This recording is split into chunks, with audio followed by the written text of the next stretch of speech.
why would bringing fluidity to a scar tissue area change the whole person's health pattern?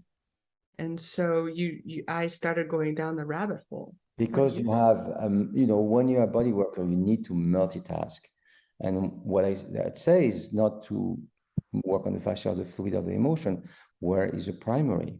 Because maybe this person had a low self-esteem. So you have to go up maybe to the family lineage and even before. That low self-esteem got trapped into the scar because she went to surgery because she had low self-esteem. So now she wanted a new breast.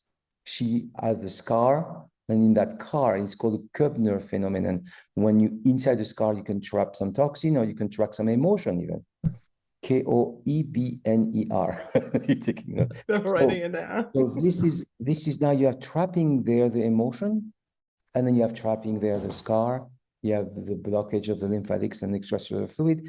You have to find at this point which one to save time. I mean, you can do anything in the order you want, but to save time and have a more profound experience, try to find where is the primary, the dominant problem, dysfunction, dominant dysfunction. So maybe you just want to release the low self-esteem, working with, sometimes low self-esteem is in the duodenum, sometimes at other places. By releasing this, you're going to realize, wow, the scar is not so tight, because the tightness of the scar may be reflecting an insecurity, low self-esteem, etc. So that gives you tightness because it's an armoring. So you are armor more than needed. That's going to release the scar. The scar releasing going to release the fluid.